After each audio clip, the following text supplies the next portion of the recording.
تشریف رکھیں. کیا اٹھا کے لایا تو سلیم آج چیزیں؟ یہ کیا ہے؟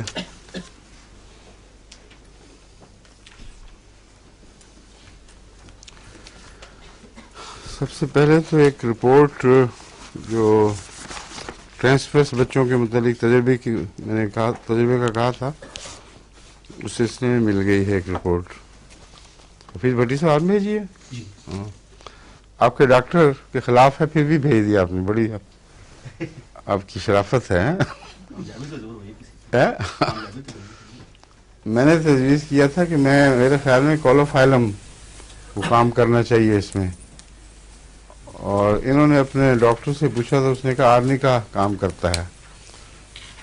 تو جب میں نے یہ کہا، اس دن بات کی تھی، تو اس کے بعد ہی فوراً بعد ایک کیس ان کے پاس آ گیا، ٹرانسفرس بچہ جو دائیں سے بائیں لیٹا ہوا.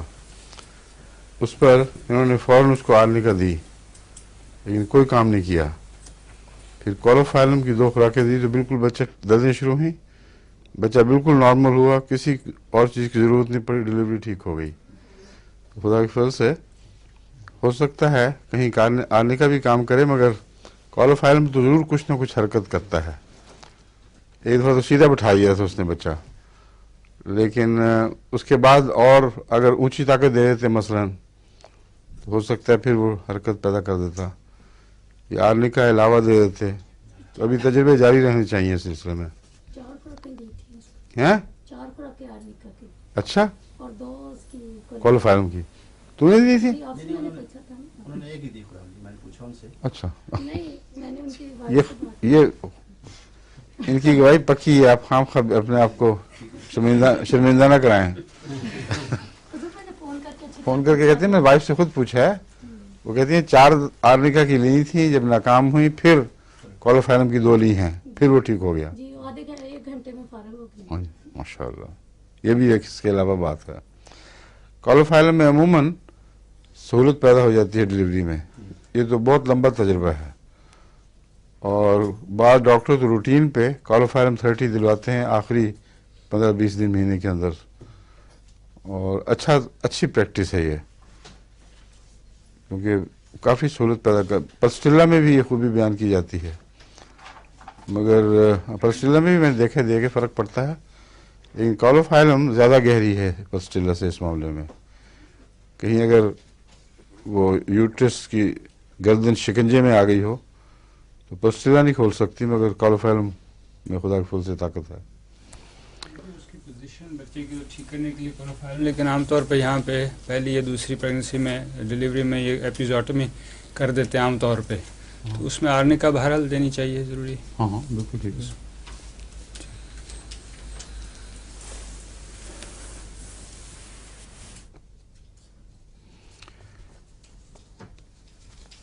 اب میں نے آپ سے کہا تھا کہ میں امراض کی طرف سے دواؤں کی طرف حرکت سے متعلق انشاءاللہ آج میں لیکچر شروع کر دوں گا. یہ بیچ میں ٹرانزیشن پیریڈ ہے، آہستہ آہستہ میں آپ کو طریقہ بتا رہا ہوں کہ کس طرح واپسی شروع کرنی ہے. بہت سی دواؤں کے متعلق خصوصی اثرات کی بات اب میں کر رہا ہوں آج کل، اس لیے کہ جہاں تک کانسٹیٹیوشن کا تعلق ہے، یعنی ایک مریض کی جو طبی حالت ہے اس کے مطابق دوا کا، ایسی دوائیں اکثر جب آرام کے وقت ہوں اس وقت کام کیا کرتی ہیں. مرض کے تیزی کے دوران اس کو کم استعمال کرنا چاہیے، شاذ کے طور پر مجبوراً. اور اکثر جو چوٹی کے ڈاکٹرز ہیں ان کا یہی تجربہ ہے. بعض دواؤں کے متعلق تو متنبع کرتے ہیں کہ کانسٹیٹیوشن ریمیڈی وقتی تکلیف میں ہرگز نہیں دینی. مثلا کالی کاب ہے، کالی کاب جوڑوں کی درد کی دوا ہے، اور جوڑوں کے درد میں خاص طور پر جو انگلیاں وغیرہ میں بگڑ جاتے ہیں، جوڑ موٹے ہو کر انگلیاں ٹیڑھی ہو گئیں، ہاتھ بگڑ گئے، ایسی صورت میں کالی کارب اگر اس کی دوا ہو اور